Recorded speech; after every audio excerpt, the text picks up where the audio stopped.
Hey guys, what is up? It is the Fast Break Report here, bringing you guys another video. And yes, before you rake me over the coals for this video, I understand. F in the chat, dislike, unsub, I get it.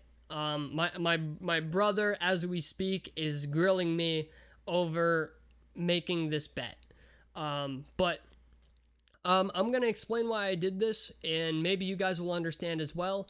And hopefully I can clarify this a little bit for you guys, because I know a lot of people are like, they're not beating the Lakers, they're not beating the Bucks, they're not beating the Nets, they're not even going to make it out of the West. They got to play the Nuggets, they're going to have to play somebody good. And I understand that. I understand that argument. But the maximum payout on this bet, and this was after looking at all the odds on the screen there at the casino, I had noticed something. I was originally going there to maybe take bets on the Super Bowl, to be honest with you. Because you can bet on individual player stats and stuff like that. So I decided to look at basketball, and something really struck my attention. I was like, wow. Like, the Miami Heat are 6-12 right now, and their odds of winning the NBA championship, right, are still better than the Houston Rockets. Their odds of winning the East are better than the Houston Rockets' odds of winning the West. And I understand that has a lot to do with injury and stuff like that. And I understand that's a legitimate concern. But the idea that the Miami Heat are 6-12, okay, and the Houston Rockets are 8-9, I was like, how the odds haven't increased for Houston is shocking to me. So the odds for the Houston Rockets winning the NBA championship, okay, was 10,000 to 1. And the odds for them winning the West was 6,000 to 1. So that means on a $200 bet, my max payout for that line, for them winning the West and winning the NBA championship, has a max payout of $16,200. And I walked around the casino and thought about this a little bit before I did this. I want you guys to know I didn't just bet on a whim, because the bet's going to be there when I come back. So I thought about it, and I said, fuck it. I went to the ATM, withdrew $200, and made the bet. And the reason I did this is because a lot of the things that have transpired in the last week are what really convinced me that I should make this bet. Because, see, in my family, we believe if you truly believe in something, you should be willing to put money on it. That's at least what me and my cousin believe. We bet on everything. We bet on Rookie of the Year, MVP, who wins the championship, all this other shit, right? So I was like, you know what? If I truly believe that this team is good enough to do this, fuck it, bet. So that's what I did. And I'd walked around and thought about it, and I just put together everything that happened in the past month or so. So what really led me to start even thinking about this was that Houston had traded James Harden. And it was pretty obvious that James Harden was a cancer to the team at this point, right? Like, it was obvious James Harden wanted to leave. He wasn't even walking past half court. He wasn't even trying. Like, this team is 8-9 right now, and they started off the season with a superstar who was clearly purposely playing well below what he's capable of playing at. You know, like, his first game in Brooklyn, he had a 32-point triple-double, okay? So it just goes to show they had a guy on their team who was not buying in. He wasn't buying into the system. He wasn't buying into the team. His attitude was, get me the hell out of here. He wasn't even coming really past half court on offense. John Wall's looking for him, and he's chilling in the back corner, okay? He's chilling in the corner at half court.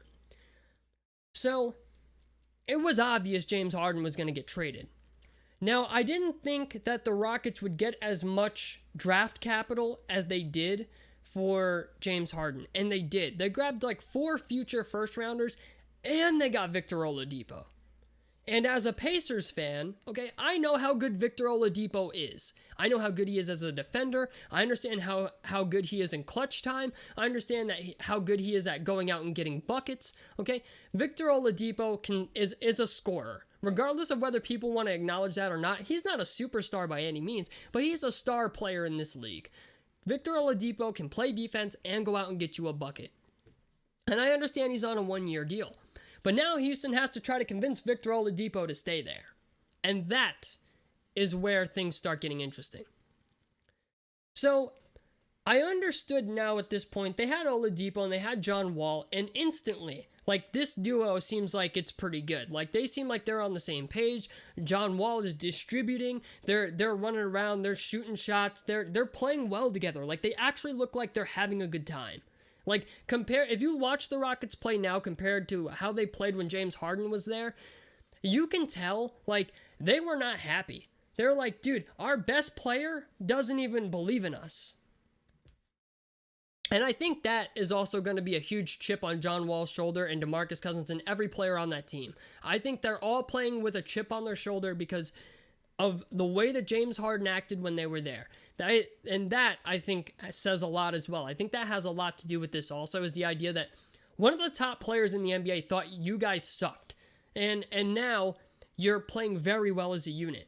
And Christian Wood is arguably having a season as most improved player of the year. Him and Jeremy Grant from the Detroit Pistons are having insane years, right? And if it weren't for Christian Wood, I wouldn't even be bothering with this bet or even thinking about placing this bet. But I'm looking at this and I'm like, John Wall and Oladipo appear to be not only getting along, but playing well together. And Christian Wood is self-explanatory. The dude's 6'10" and he can do a little bit of everything. And the only question mark I had for this entire team was DeMarcus Cousins. DeMarcus Cousins was the biggest question mark to me. I'm like, I know he went to Houston because he wanted to play with John Wall, and he's on a one-year veteran prove-it deal, essentially. And my questions about DeMarcus Cousins went away after last week. I watched him play this past week, and he had a really, really good game. Like, he had a game where he scored, like, I think 28 points, something like 14 boards. He had 4 assists, 2 steals, and a block, I think, and shot above 50% from the field while making 4 3-pointers. And he shot, I think, 87 or 100% from the free throw line. So I was like, wow. I'm like, Boogie still got it. Boogie can still come out and give you MVP caliber Boogie play every once in a while. And that might just be good enough.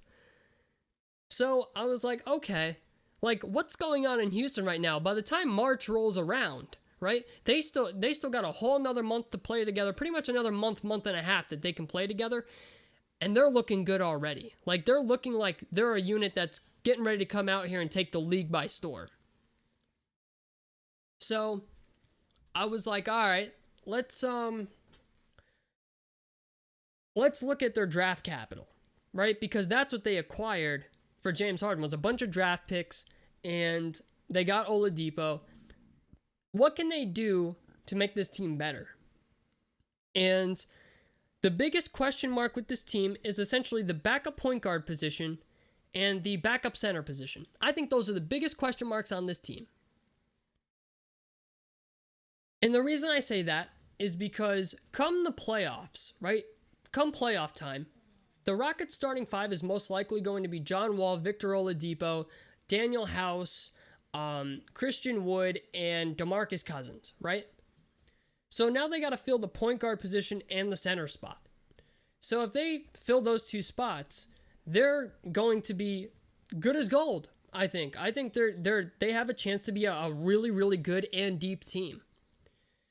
So there's 2 players in the league that I specifically pointed out that I think that they could target and they have a high possibility of acquiring them. Let's put it that way. And those 2 players are Derrick Rose and Hassan Whiteside.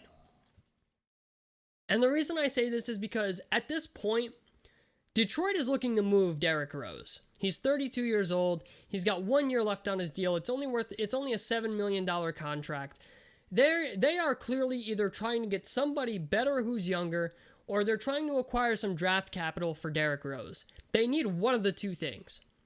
And in the whole trade fiasco that recently happened, the Houston Rockets acquired guard Dante Exum, who has a 1 year, $9 million contract.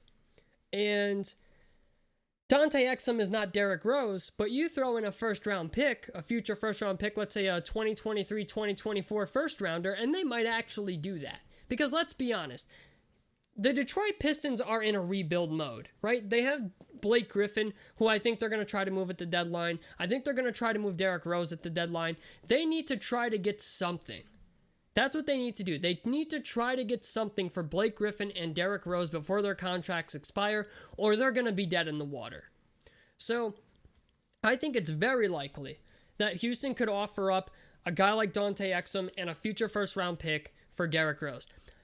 It is very possible that the Pistons get better offers for Derrick Rose, but at this point, I personally believe their asking price is too high for Derrick Rose. I understand Derrick Rose is still good, but he's 32 years old, and not for nothing, it's Derrick Rose. He's still injury prone. Their asking price might be too high, but you never know. You throw in a first-round pick, maybe other teams are only throwing second-rounders at them. Who knows? But I think they have a realistic possibility to acquire Derrick Rose, especially when he only has a 1 year, $7 million contract. So let's just say realistically they acquire Derrick Rose, right? Let's just say, because it is a realistic possibility. Let's say they acquire Derrick Rose. And let's just say in a very extreme condition, they give 2 future first-round picks for Derrick Rose. That's a very extreme, and in some ways, at that point, Detroit's getting the better end of the deal, I think. But let's just say they offer up all of that for Derrick Rose, and they take it, and all of a sudden, they get Derrick Rose on their roster. So now they have their backup point guard, and he's a very good backup point guard. Okay, Derrick Rose was playing very good this year. I think he was played very good last year. Derrick Rose is clearly actually playing consistently. So now is Hassan Whiteside, who is being wasted in Sacramento. I'm sorry, but Hassan Whiteside somehow, someway only got a 1-year veteran minimum deal with the Sacramento Kings. It's a 1 year, $1.6 million contract. And he's only playing 13 minutes a game. He's giving you I think 7 points and 6 or 5 boards a game, something like that. He's averaging a block a game on 13 minutes. They could trade David Nwabe, if I said that, or David Nwaba, and a future first-round pick for Hassan Whiteside. And we'll even be generous on that first-round pick. We'll give them the first-round pick in this year's upcoming draft, the 2021 draft, okay? Let's just say we'll give them that pick. I even think it's top 3 protected, okay? That's how good that pick is, I think. If I'm correct. I could be wrong, but I think it's top 3 protected. Actually, no, it's not top 3 protected. Sacramento has a top 3 protected pick. That's what I'm thinking about. But anyway, future first-round pick, okay, for this year's draft. Let's just give them this year's first-round pick. And David Nwaba, and you get Hassan Whiteside. So now you're looking at a starting 5 of John Wall, Victor Oladipo, Daniel House, Christian Wood, and potentially DeMarcus Cousins or Hassan Whiteside. And you're looking at a bench unit of Derrick Rose, Eric Gordon, Kevin Porter Jr. and or Sterling Brown, PJ Tucker, and your 5 is DeMarcus Cousins or Hassan Whiteside. Personally, I think that's a pretty damn good roster, considering PJ Tucker is a really good defender. I think PJ Tucker is one of the more underrated defenders in the league, but he's basically a stretch 4 who can come out and play defense on maybe a guy like LeBron or maybe a guy like, not Anthony Davis. I think he's too short to bang with Anthony Davis, but that's what you have Christian Wood for.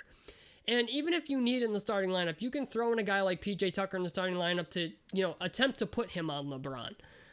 But it's just the idea. I think this team has a lot of really interchangeable things. You got Kevin Porter Jr., you have Sterling Brown. Sterling Brown's a very good perimeter defender. Kevin Porter Jr. can come out and give you 10, 15 points a night if you give him 30, 36 minutes, which that's very unlikely, but he can still come out and give you buckets. Okay, Kevin Porter Jr. is a young guy who has a lot of time to develop, and I think he could still come out and give you 10, 11, 12 points a game if you only give him 20, 25 minutes. Okay, so I like the future this team has. I like the idea that they have the potential to make all these moves. They have a bunch of draft capital. Are they going to give it up? Not all of it, but I could see them giving up a first-round pick or 2 for a guy like Derrick Rose, or maybe a first-round pick for Hassan Whiteside.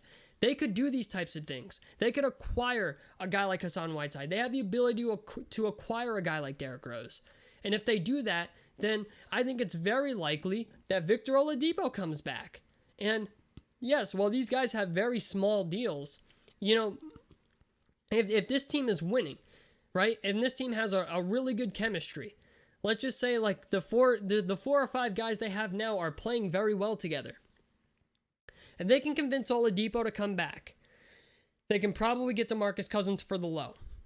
They could even get Hassan Whiteside for the low, and they can definitely get Derrick Rose for the low, because we know these are guys that are still very good players, but they're not like their prime versions of themselves anymore. Hassan Whiteside, granted, I think still has something left in the tank a little bit, but Derrick Rose is not 2009 Derrick Rose anymore. You know what I'm saying? DeMarcus Cousins is not Sacramento Kings DeMarcus Cousins anymore, unless he starts proving that, then yeah. But even then, even if he is still Sacramento Kings DeMarcus Cousins, he's still not going to get a $120 million contract. You know what I'm saying? So I think if they can make this happen, right, and they can bring back Derrick Rose on maybe a 2-year, $10 or $15 million deal, the Houston Rockets could be a solidified team. And then they have future draft picks also as well that they could, you know, they have a couple future first round picks still, even after all of that.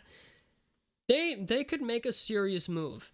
And I think people are really underestimating how good this team could be defensively as well. John Wall is a solid defender. He's not like, you know, anything amazing, but he's a solid defender. Victor Oladipo is a very good perimeter defender. He led the league in steals, I think, a year or two ago, and he was like the steals champion. PJ Tucker is a very good perimeter defender. Christian Wood can play defense inside, and he can play against a guy like Anthony Davis. And when it comes to playing the Lakers, I think Anthony Davis is maybe even in some cases a bigger problem than LeBron James. I mean, we saw it last year in the playoffs. Anthony Davis was arguably the best player on that team during the playoffs.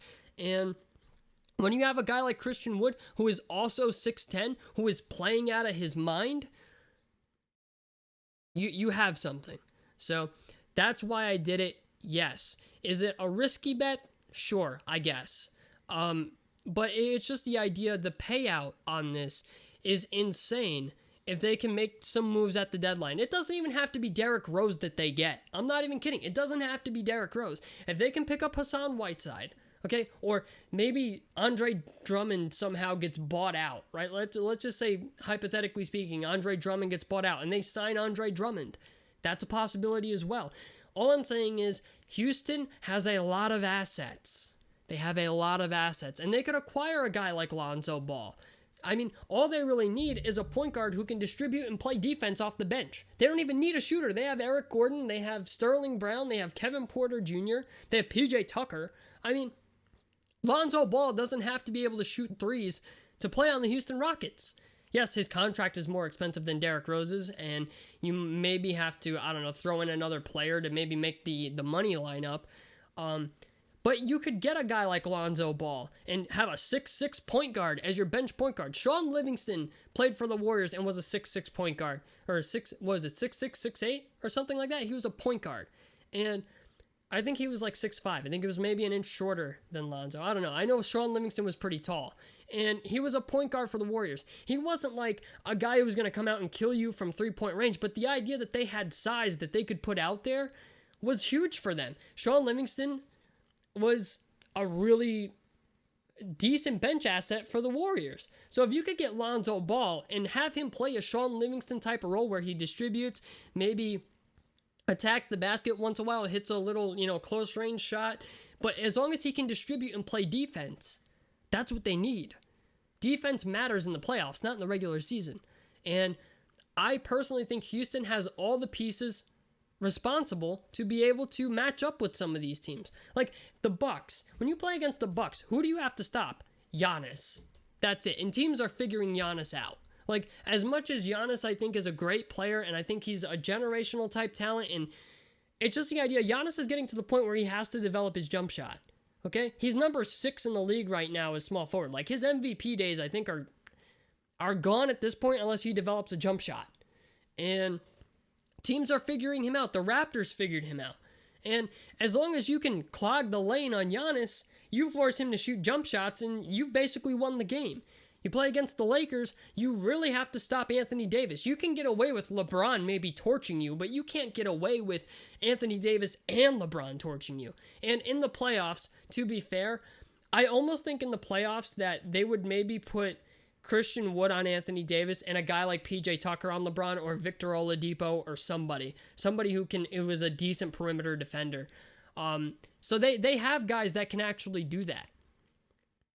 And I also think as well, when you consider, when you consider the Denver Nuggets as well, John Wall can guard Jamal Murray. I think DeMarcus Cousins, if he can continue playing as well as he is right now, I think he can guard Nikola Jokic. But it's just the idea because honestly, Nikola Jokic and DeMarcus Cousins have very similar play styles. When they play against the Utah Jazz, Oladipo can guard Donovan Mitchell.